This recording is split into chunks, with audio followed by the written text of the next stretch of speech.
You think prayer is begging wrong. Neville Goddard said true prayer happens when you're drifting off to sleep. And if you know how to practice bedtime prayer correctly, within just a few nights your life can begin to shift. In this video, you'll discover how to program your subconscious before sleep, a technique Neville called the art of prayer, turning sleep into the bridge that takes you straight to money, love, and freedom. Neville once declared sleep in the state of the wish fulfilled, and the world will rearrange itself to make it real. Tonight you're not just going to bed. Tonight you're planting the seed of a new life. Before you fall asleep, ask yourself, what do I truly want in this life? It sounds simple, but here's the truth. Most of us never get crystal clear about what we really want. We say, I want to be rich. But what does rich mean? A packed bank account, a big dream house, or just enough to cover the bills? We say, I want happiness. But what is happiness? A fulfilling relationship, luxury vacations, or simply waking up without anxiety? Neville Goddard always emphasized, you must know exactly what you want and make it come alive in your imagination. 1. Why clarity matters. Imagine walking into a fine restaurant. The waiter asks, what would you like to eat? You answer something. Good. Guess what happens? They won't know what to bring you.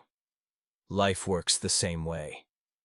If you pray vaguely, God, give me happiness, give me money, the universe gets just as confused as that waiter. Neville called this praying in vagueness, and it's why millions of prayers go unanswered. 2. How to define what you want. Simple: paint the picture with as much detail as possible. Want money. Don't just say, I want to be rich. Imagine holding your phone, looking at your account balance with exactly $100,000 in it. Want love. Don't just say, I want a partner. Imagine holding their hand, hearing their laugh, feeling the ring on your finger. Want a house. Don't just say, God, give me a big home. Imagine stepping out of bed, your feet touching the hardwood floor, walking to the balcony of your brand new bedroom, breathing in the fresh air. Neville called this a vivid scene. The more real it feels, the faster the subconscious accepts it. 3. Prayer is not begging. Here's where most people get it wrong. They pray like beggars. Please God, give me money, take away my struggles. But Neville taught prayer is not begging. Prayer is assuming the wish fulfilled. In other words, you don't have to tell God what you want. You simply see it, feel it, live in it, as if it's already done. Want a promotion? Don't beg your boss. Instead, imagine your coworkers shaking your hand and hear the words, congratulations, you deserve this new position. A practice for tonight. Before you close your eyes, try this. Sit or lie down comfortably. Ask yourself, if my desire were already fulfilled, what's the very first scene I would see? When the scene comes, maybe your phone showing a big balance or holding the keys to your new house, lock it into your mind. You don't need a long movie, just a short, vivid scene. And remember, it's not about seeing it, it's about feeling. It's real. Neville Goddard said it best. Imagination creates reality. When you lie down and drift towards sleep, that's when the subconscious door opens. This is not the time for robotic prayers. This is the moment to imagine, to live inside your desire, as though it's happening now. 1. Why are vivid images important? The subconscious mind does not distinguish between what is real and what is imagined. It only receives the signals of emotions and images you send into it. If you imagine vaguely, the result will also be vague. But if you visualize in detail with strong emotions, the subconscious will record it as a real experience. That is why praying in sleep is not just about saying words, but about living in a lucid dream right before you fall asleep. How to create vivid images according to Neville's method. Step 1. Choose a specific scene. Don't just think vaguely. I am wealthy or I am happy. Choose a specific picture. You are receiving a congratulatory message, signing a contract, or hearing a friend say, Congratulations. I truly admire your success. Step 2. Put yourself into the scene. Don't look from the outside like an audience watching a movie. Step in, see with your own eyes, hear with your own ears. Step 3. Add sensations and details. You hold the contract, feel the thickness of the paper. You open your bank account and see the numbers soar. You hear cheers, applause. You feel the smile, the relief, the overflowing happiness. Step 4. Repeat before sleep. Each night before drifting off, allow yourself to sink into this image until you fall asleep in that state. Illustrative example. Try imagining you open your banking app on your phone. Before, the balance was only a few $100s. But tonight, when the screen lights up, you see a 6-figure amount clearly displayed. Your heart races, your mouth cannot stop smiling, and a wave of gratitude spreads through your whole body. If you truly play the role and let the subconscious record this moment, after a while, reality will have to adjust to match the picture you planted into the unconscious. Neville once said, "Persist in the assumption that it is already done, and it will harden into fact." What matters is not how long you visualize, but that you persist in certainty with that image. There is a golden gateway to implant your wish into the subconscious most quickly. Neville called it sets, state akin to sleep, the drowsy state when you are sleepy but not fully asleep. This is exactly the moment when you lie down, eyelids heavy, body relaxed, but the mind still alert enough to visualize. Why is SATS so powerful? When you are awake, the logical mind often interferes, asking questions, doubting. Is this real? How can I be rich? But when you enter SATS, that defense weakens. The subconscious becomes soft soil ready to receive the seeds of images and emotions you plant. In other words, SATS is the bridge connecting the visible world with the invisible world. Neville once affirmed, "If you enter into the state of the wish fulfilled and persist in it, it will become your reality." 2. How to enter SATS. Relax the body. Lie down comfortably. Breathe slowly. Feel each part of the body becoming heavy. Half awake, half asleep. Keep the mind floating as if you are daydreaming. This is when the brain shifts from beta waves to alpha, then theta, the frequency of the subconscious. Focus on one single image. Don't let the mind wander. Hold one short scene, repeat it. Shaking hands with someone, congratulating you, seeing the bank balance, hearing praise from a loved one. Fall asleep in that state. This is the key. Don't force yourself to stay awake. Just let yourself drift off while the image is still vivid in your mind. 3. Practical example of SATS. Imagine you are lying in bed. Your eyes grow heavy. In your mind, a friend approaches, shakes your hand and says, "I am truly happy for your success." You feel the warm handshake. You see their smile. A wave of happiness floods over you. You repeat the scene, then let sleep carry you away.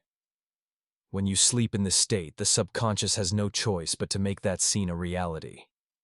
The important thing is not that you try to imagine for a long time. It is that you touch the drowsy state and plant the image in that very moment. Neville called SATS the golden moment because it shortens the distance between the you of today and the you in the new reality. In short, to make prayer and sleep truly effective, you must master SATS. This is the gateway that, if you enter correctly, every prayer will sink deep into the subconscious and automatically sprout into reality. Repeating and nurturing the state. Persist in the feeling. 1. Why repeat? You can plant a seed in the soil only once, but for it to grow into a tree, you need to water and nurture it daily. Imagination works the same way. One visualization may plant the seed, but repeated feelings turn it into a firm belief in the subconscious. Many people complain, "I imagined, but nothing has changed. I tried once, but the next day, I still felt poor, still felt lack." The truth is, you cannot expect a seed to grow into a tree overnight. Repetition is the sunlight and water that nourish the wish. Neville once said a man who persists in the feeling of the wish fulfilled will inevitably harden into fact. 2. How to repeat each night before sleep. Return to the visualization. No need to change much. Keep a simple, memorable scene. Emotions matter more than duration. You don't need hours of imagination, just a few minutes of living real in that state, then falling asleep. Recall it during the day. While walking, washing dishes, or sitting on the bus, you can silently relive that joyful feeling. Keep the scene short. A small but vivid detail is often stronger than a long story. For example, hearing congratulations, feeling a hug, seeing the number in the account. 3. Practical example. Suppose you want a new job. Each night before sleep, you imagine a former colleague calling and saying, "Congratulations, I heard you got the new position." You clearly hear that voice. You feel your heart beating fast with joy. You repeat this scene night after night until that feeling becomes a familiar reality. 4. Avoid common mistakes. Don't change the script every day. If tonight you imagine holding new house keys, tomorrow imagine winning the lottery, and the next day imagine owning a car, the subconscious will get confused. Don't try to control when and how. Your job is only to keep the feeling. Let the universe arrange the rest. 5. Concluding encouragement. Repetition and nurturing the state is like breathing, natural, regular, not forced. Each time you do it, you are building a mental habit. And when this habit takes root, the outer life cannot help but change. Neville called this the art of persistence in imagination. Once you master it, you will see yourself becoming a deliberate creator, no longer living by chance. In short, repetition is the key. Not repeating with anxiety or begging, but repeating with joy, certainty, and the feeling of already having it. Thinking of versus thinking from. Most people, when praying or affirming, are only thinking of what they desire. Thinking of eagle, placing the desire out there, distant, not yet belonging to you.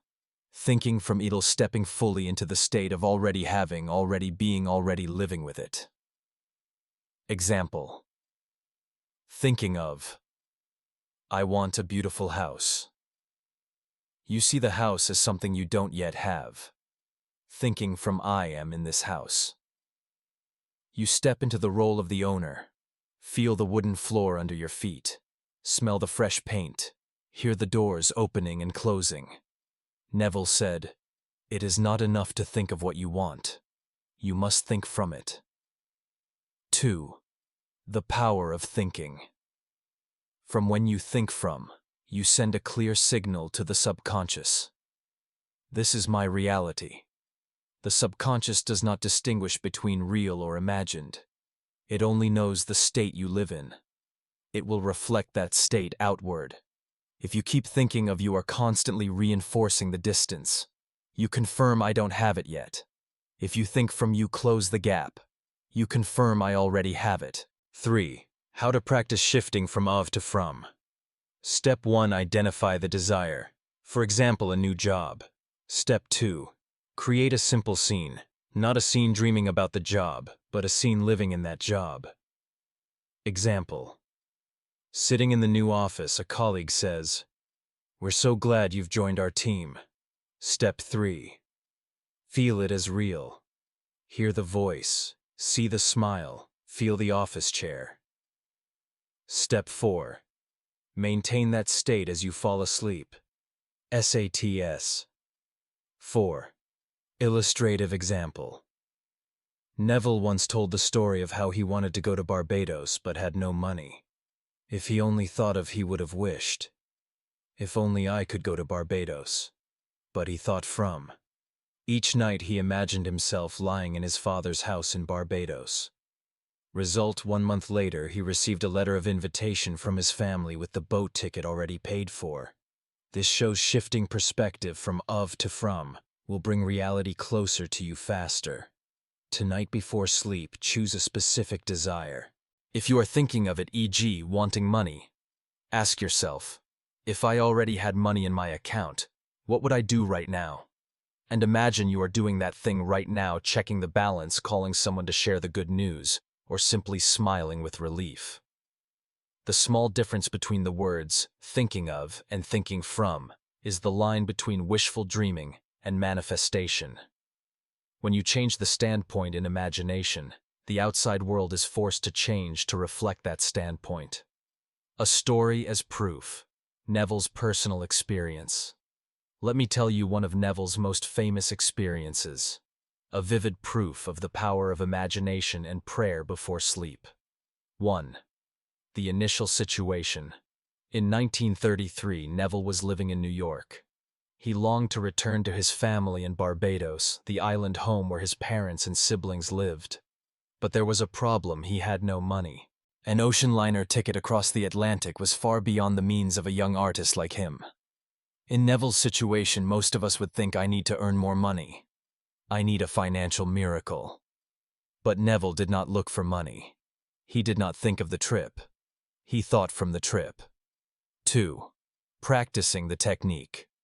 Each night as he entered the drowsy state, the state Neville called SATS state, akin to sleep, he did not lie down in his New York bed as a poor man longing to go home.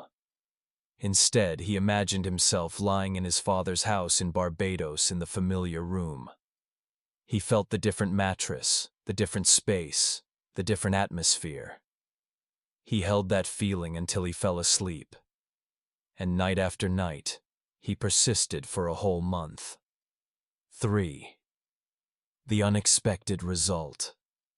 One day a letter arrived from Barbados. The family invited Neville home for the holidays and, miraculously, they had already prepared the boat ticket for him. Neville did not need to find the money. He did not need to scramble for a solution. He only needed to live in the state of the wish fulfilled, and reality arranged itself to reflect that. 4. The lesson learned. The Barbados story is not just a personal memory. It is proof of a principle. When you consistently live in the desired state, the outer world must reorganize to match that state. C. Neville did not imagine the ticket. He did not think of the journey. He lived in the result, being in Barbados, sleeping in his father's house. And the universe took care of the rest. Tonight you can try the same. If you want a new job, sleep as if you have to wake up tomorrow morning to go to that job. If you want love, sleep as if your hand is wearing a wedding ring. If you want financial abundance, sleep as if you just checked your account and saw the number you've always wanted. Like Neville, you don't need to know how. All you need is the state of already having, and let imagination and the subconscious handle the rest. The Barbados story proves that prayer before sleep is not empty theory. It was tested by Neville himself, and it can be tested by anyone willing to try with persistence and faith. Practical application. Today. Hearing Neville's Barbados story, you might think, well, he could do it. But what about me? Times are different now. I have countless problems. I'm not living in the 1930s anymore. And that's the interesting part. Precisely because today is full of pressures, Neville's technique is needed more than ever. 1. Prayer is not just for the night. Neville often emphasized the power before sleep. But don't forget, the whole day is also mini-sleep. When you drive, your mind can drift into daydream. When you sit on the couch scrolling your phone, your mind also enters half-consciousness. When you sit at the office, eyes on the screen but your mind elsewhere. That too is a moment to plant imagination. So instead of repeating the worry, I don't have enough money, I'm not good enough, insert new imagined scenes. 2. A simple 3-step exercise. Try applying this technique in daily life with a small exercise. Step 1. Identify a clear desire. Example: increasing income, improving health, finding love. Step 2. Choose an ordinary moment. Example: in the elevator, waiting for coffee, or before sleep. Step 3. Step into the already having version. In your mind, you see yourself living that moment after the wish has manifested. If it's money, you hear the notification of a transfer to your account. If it's love, you feel someone's hand gently squeezing yours. If it's health, you see yourself running easily without fatigue. Just a few seconds. but repeated many times a day, you turn this state into a new vibrational habit. 3. Incorporating micro-habits. You don't need hours of meditation. The secret lies in small but steady actions. When opening your door, imagine it's the door of your dream apartment. When turning on the faucet, imagine you're in a luxury hotel. When paying money, imagine money flowing out and back in endlessly. These micro moments are where you silently reprogram the subconscious. 4. What does modern science say? Today, neuroscience calls this neuroplasticity, the brain's ability to rewire according to habits and mental images. What Neville called imagination, creative imagination, is the tool to build new neural networks, making the brain believe that what you desire has already happened. It doesn't matter what era you live in, what job you have, or what your living conditions are. When you integrate this imaginative prayer into every corner of daily life, you will see small changes appear, and gradually your whole world will shift. You see, Neville Goddard did not just tell a Barbados story. He left us a map. How to pray not as a beggar, but as an heir. From this moment, you have two choices. Either continue living the same, hoping luck will fall, or start practicing tonight in the drowsy state, imagining you already have your desire. Remember, not repeating mechanically, but feeling it as real. Not thinking of the desire, but thinking from the fulfilled desire. Not once and done, but nurturing it consistently like breathing. And if you are still listening, it means your subconscious is ready to change. So I encourage you. Tonight when you lay down in bed, try it. Just one simple scene, a handshake, a message, a feeling of relief, and let your mind fall asleep in that image. You'll be surprised to see the outer world cannot help but reflect your inner world. If you find this valuable, don't forget to subscribe and turn on the bell so you won't miss upcoming shares on Neville Goddard and the art of prayer. And share this video with a friend. Who knows, that might be the seed that changes their life. Finally engrave this truth. You don't have to beg for wealth. You only need to accept it, because it has belonged to you since the day you were born.